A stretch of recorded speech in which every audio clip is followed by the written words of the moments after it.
Message de Monseigneur Philippe Christori en ce vendredi 30 décembre 2022.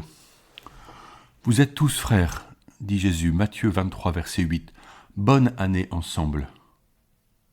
Lors d'un bel échange dans les locaux du journal départemental L'Écho républicain, il m'a été demandé mon souhait pour notre Église catholique en ce début d'année 2023.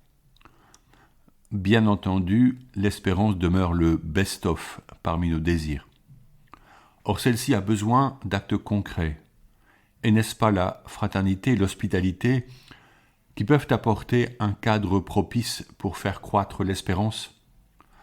Nos églises rassemblent des personnes de toutes conditions, âge, origine sociale et même nationalité. C'est une merveilleuse chance de se retrouver pour écouter et partager l'Évangile afin de discerner ensemble la voie de la fraternité en ouvrant nos cœurs et nos portes aux autres. L'annonce de la bonne nouvelle est portée par le témoignage de la fraternité. Il ne s'agit pas seulement de partager un café ou un apéritif, mais bien de prendre soin de l'autre, de sa sœur, de son frère. Le pape François a choisi comme péricope biblique la parabole du bon samaritain, Luc 10 au verset 25 à 37, pour illustrer son propos sur la fraternité. Il parle d'un prochain sans frontières. Les relations humaines ne manquent pas de frontières, physiques et visibles comme le terrible mur construit en Israël, intérieures et invisibles, car présentes dans le cœur et l'esprit. Ces frontières peuvent être entre les générations, entre les ruraux et les citadins, entre les Euréliens et les accourus, terme uniquement en Eure-et-Loir pour désigner une personne venue d'ailleurs, entre les Beaucerons et les Percherons, entre les gens de couleur et ceux qui sont roses, entre les hommes et les femmes, etc. Or l'Église peut faire tomber les frontières. Être tous frères dans le même corps du Christ et de l'Église, voici le vœu que nous pouvons rendre réel durant l'année qui vient. Pour cela, nous devons choisir la communion par le partage liturgique et l'action caritative, au-delà de nos aspirations personnelles et sensibles. La communion se fonde sur une part de sacrifice et d'oubli de soi, comme pour un couple qui veut s'aimer toute sa vie. Les époux acceptant de ne plus pratiquer certaines activités si elles affectent la communion conjugale. Avec la fraternité vient le désir de paix et les vœux que nous formulons.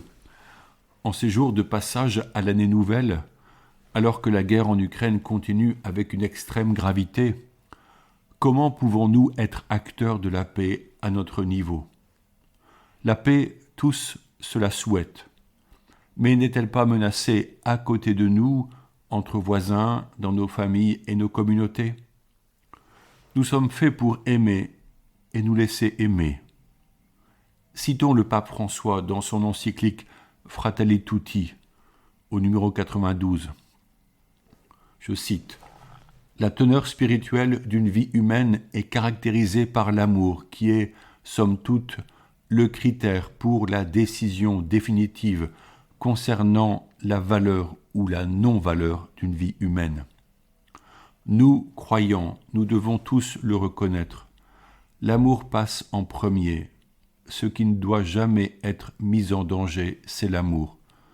Le plus grand danger, c'est de ne pas aimer. » Fin de citation. La fraternité n'est pas seulement la mise en commun d'une action, d'un lieu ou d'un temps.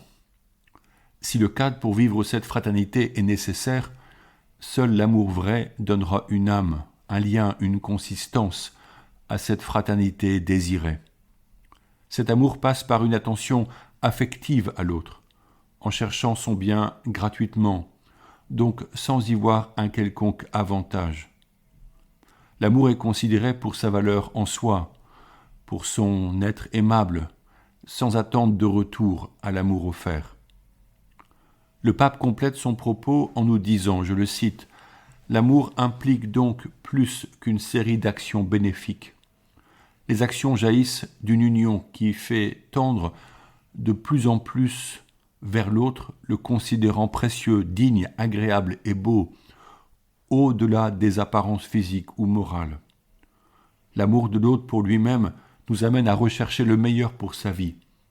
Ce n'est qu'en cultivant ce genre de relation que nous rendrons possible une amitié sociale inclusive et une fraternité ouverte à tous. Fin de citation. Fratelli Tutti, numéro 94. Ce terme d'amitié sociale est au cœur de la réflexion du Saint-Père comme un fondement nouveau pour nos relations entre acteurs de la vie civile. Le pape précise que l'amitié sociale est une amitié au-delà des frontières. L'amitié est précieuse et elle se construit dans la durée. Peut-on entrer en amitié avec des collègues de travail, des personnalités de la vie municipale ou politique, des personnes du milieu de la culture et de l'entreprise? Spontanément, nous penserions que cela ne se peut pas. Pourtant, ne sont-ils pas des frères et sœurs créés comme nous le sommes par la volonté de Dieu? Pouvons-nous les considérer comme de possibles amis? Jésus dit « Tous vous êtes des frères » Matthieu 23, verset 8. Les médias grâce auxquels nous communiquons avec le monde entier et voyons agir des systèmes politiques si divers nous permettent de mieux comprendre, et plus que jamais, notre interconnexion et notre interdépendance tant économique que culturelle. Nous sommes liés entre nous. Nos pays ne pourront pas accéder à un niveau satisfaisant pour tous sans une réelle collaboration entre États, afin que chacun reçoive les biens indispensables à une vie normale et sobre. Cela appelle un effort de volonté, de décision et d'ouverture les uns aux autres, toujours à rechercher tant dans l'Église qu'à tous les niveaux de la société des hommes. En ce début d'année nouvelle, les mots du pape que je vous donne ci-après sont comme un vœu qui dévoile le difficile chemin à parcourir pour une vraie justice et un avenir fraternel. Voici ce qu'il écrit encore dans son encyclique Fratelli Tutti, je le cite. « Je voudrais faire mémoire de ces exilés cachés qui sont traités comme des corps étrangers dans la société. De nombreuses personnes porteuses de handicap sentent qu'elles existent sans appartenance et sans participation. Il y en a encore beaucoup d'autres qu'on empêche d'avoir la pleine citoyenneté. L'objectif, ce n'est pas seulement de prendre soin d'elles, mais qu'elles participent activement à la communauté civile et ecclésiale. C'est un chemin exigeant, mais aussi difficile, qui contribuera de plus en plus à former les consciences, à reconnaître chaque individu comme une personne unique et irremplaçable. Je pense aussi aux personnes âgées, qui, notamment en raison de leur handicap, sont parfois perçues comme un fardeau. Cependant, chacune d'entre elles peut apporter une contribution irremplaçable au bien commun à travers son parcours de vie original. Je me permets d'insister, ajoute le pape. Il faut avoir le courage de donner la parole à ceux qui subissent la discrimination à cause de leur handicap, parce que, malheureusement, dans certains pays, on peine aujourd'hui encore à les reconnaître comme des personnes de dignité égale. Fin de citation au numéro 98. Cette fraternité ouverte à tous, nous pouvons la demander par la Vierge Marie. Elle a reçu de son Fils la mission d'être notre mère. À la croix, nous sommes tous comme le disciple Jean, nous devenons ses enfants.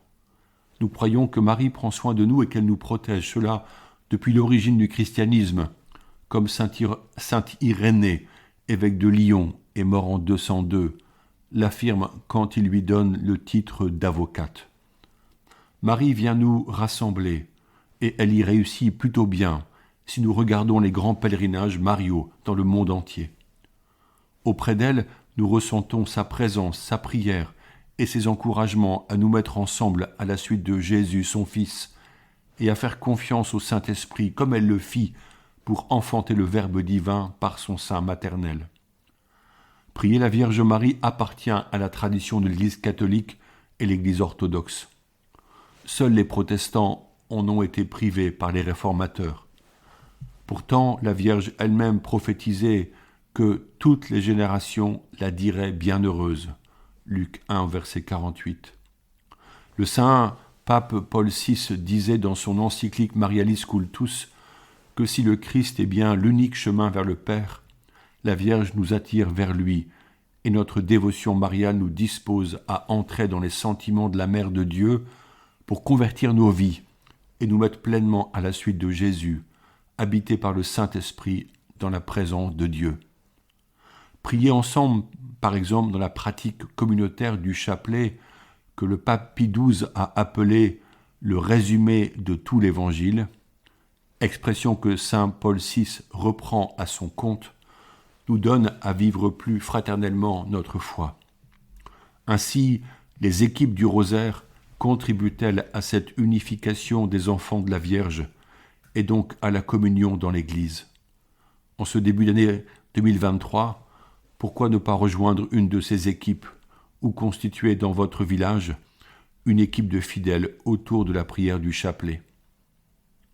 Voici le moment de nous souhaiter nos meilleurs vœux pour vous-même et pour tous vos proches. Que la santé du corps et celle du cœur vous soient accordées, que vos projets soient bénis, surtout s'ils contribuent au rayonnement du royaume de Dieu. Je vous assure de ma prière, particulièrement pour ceux et celles dont j'ai connaissance qu'ils vivent des moments de douleur. Prière de consécration à Notre-Dame de Fatima. Vierge Marie, Mère de Dieu et notre Mère, nous nous consacrons à votre cœur immaculé pour être pleinement offerts et consacrés au Seigneur. Par vous, nous serons présentés au Christ, votre Fils et Fils unique de Dieu, et par lui et avec lui à son Père éternel. Nous marcherons à la lumière de la foi, de l'espérance et de l'amour pour que le monde croie que le Christ est l'envoyé du Père, dont il est venu nous transmettre la parole. Nous serons nous aussi ses envoyés afin de le faire connaître et aimer jusqu'aux confins de la terre. Ainsi, sous la maternelle protection de votre cœur immaculé, nous serons un seul peuple avec le Christ, qui nous a acquis par sa mort, témoins de sa résurrection, et par lui offerts au Père, pour la gloire de la très sainte Trinité, que nous adorons, louons et bénissons. Amen. Prière de Monseigneur Alberto Cosme do Amaral. Bonne journée et bonne année.